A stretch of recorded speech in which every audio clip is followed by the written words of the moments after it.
Friends, welcome back. आज के video में हम बात करेंगे ऐसे कुछ स्टॉक्स के बारे में which are setting up well, और जो आपको अगले हफ्ते जो कमिंग वीक है उसमें एक अच्छा रिटर्न जनरेट करके दे सकते हैं।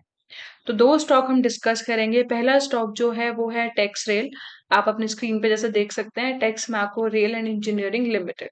तो नाम से हमें पता चल रहा है कंपनी बेसिकली इंफ्रास्ट्रक्चर के काम में इन्वॉल्व है, इंजीनियरिंग इंफ्रास्ट्रक्चर कंपनी है, and it is involve in the business of manufacturing rolling stock, hydromechanical equipment, steel castings, and construction of all like types of rail, EPC, bridges, and other steel structures. ठीक है? So this is what the company does.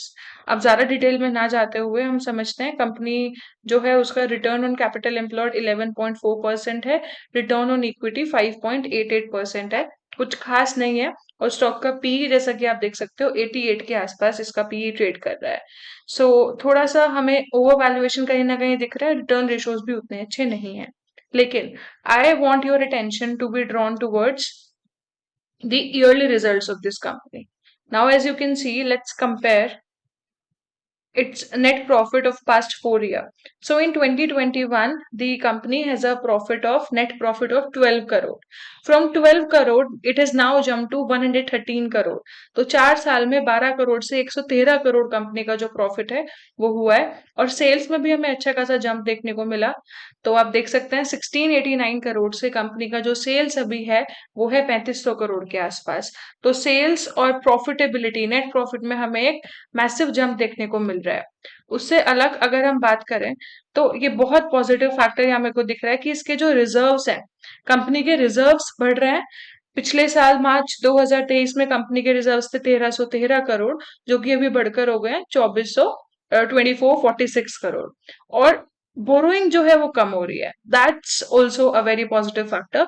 So in March 2023, as you can see, the company had a borrowing of 984 crore, which is now reduced to 631 crore. तो borrowing का कम होना और reserves का बढ़ना is a very very good indicator.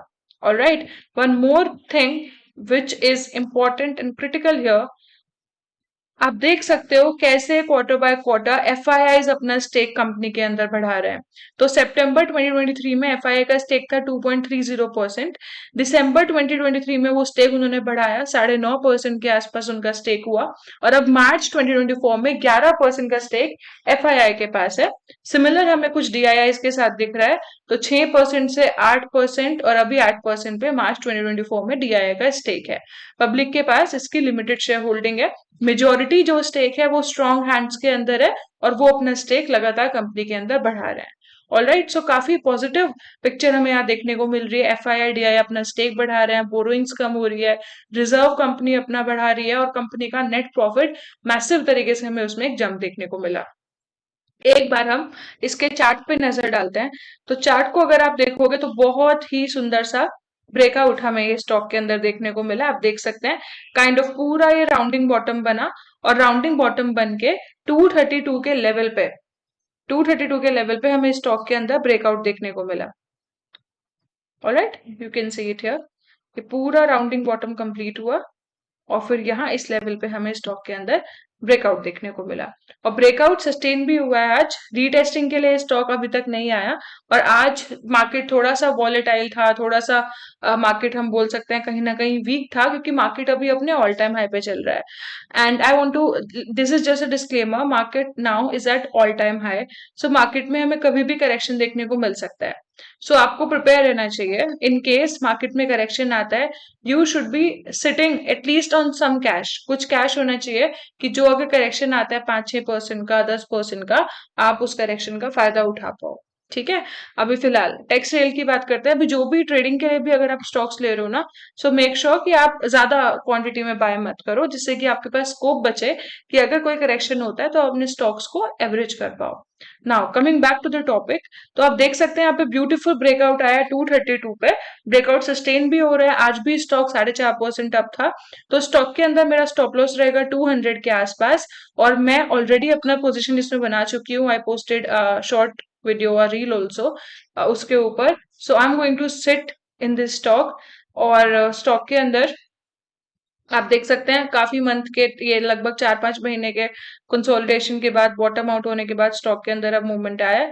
So stock मुझे काफी strong लग रहा है। 200 का मेरा एसएल रहेगा, और जैसे जैसे स्टॉक ऊपर जाएगा मैं अपना एसएल अकॉर्डिंगली ट्रेल करते रहूंगी। बात करते हैं दूसरी कंपनी के बारे में। तो second company that we are picking is HFCL। Okay, so HFCL is Himachal futuristic communication limited, और ये बेसिकली टेलीकॉम इंफ्रास्ट्रक्चर एनेबलर करती है ये कंपनी। मार्केट कैप आप इसका देख सकते हैं, 16,332 करोड़ का इसका मार्केट कैप है। स्टॉक का पी 49.5 के आसपास ट्रेड कर रहा है। ROCE 13.3% है।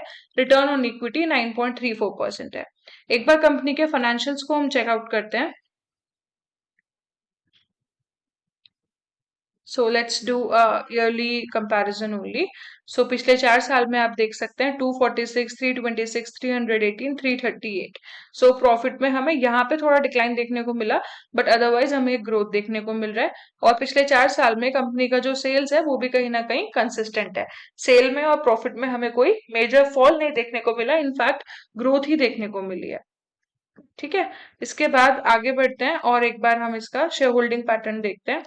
तो शेयर होल्डिंग पैटर्न में अगर आप नोट करोगे, सो डीआईआईज जो है उन्होंने अपने स्टेक को थोड़ा बढ़ाया है, और एफआईआईज ने अपने स्टेक को थोड़ा कम किया है। ठीक है, ये रही फंडामेंटल की बात। एक बार HFCL के चार्ट को हम देखते हैं। सो HFCL का चार्ट काफी इंटरेस्टिंग लग रहा है। रिसेंटली ये स्टॉक के अंदर ब्रेकआउट आया था, और ब्रेकआउट के बाद हमें एक सॉलिड अप मूव देखने को मिला। सो आप देख सकते हैं 4 जून जिस दिन मार्केट में करेक्शन हुआ था because of the political uncertainty, 82 के आसपास ये स्टॉक आया था, और स्टॉक ने रिसेंटली हाई लगाया 130 तक का। सो अगर हम ये मूव को कैलकुलेट करें, सो रफली 55-56% का मूव ये स्टॉक ऑलरेडी हमें दे चुका है। अब ये जो था ये ब्रेकआउट, मतलब ये तो यहाँ से मूव था, लेकिन ये एक मेजर ब्रेकआउट जो इसने दिया था वो था 107-108 के लेवल का। अब 108-107 रुपए में ब्रेकआउट देने के बाद स्टॉक में रीटेस्टिंग होना तो बहुत लाजमी बात थी, और स्टॉक अभी लग रहा है कि स्टॉक रीटेस्ट कर भी चुका है। और ये जो उसका एक इंपॉर्टेंट सपोर्ट लेवल अब बन चुका है 107, स्टॉक ने एग्जैक्टली आज वहां का लो लगाया, और वहां का लो लगाने के बाद स्टॉक ने पॉजिटिव क्लोजिंग दी है, ग्रीन कैंडल बना है, and stock was up by 1.88%। तो यहां से ऐसा लग रहा है कि ये स्टॉक वापस तेजी की तरफ यहां से जाएगा, और जो इसका पहला लेवल होगा वो होगा 130 के आसपास। सो 130 तक तो ये स्टॉक जाना चाहिए। उसके बाद स्टॉक में क्या बनता है, कैसा मार्केट का ओवरऑल सिनेरियो रहेगा, उस पर डिपेंड करता है। सो फर्स्ट टारगेट जो है स्टॉक के अंदर वो 130 का होने वाला है, और मेरा स्टॉप लॉस रहने वाला है 82 का। 130 के बाद जैसे मार्केट बढ़ेगा आगे, फिर हम स्टॉक को दोबारा कवर करेंगे। ऑलरेडी ये स्टॉक को हम पहले कवर कर चुके हैं कई बार, और अच्छा खासा रिटर्न भी ये स्टॉक में हमने कमाया है।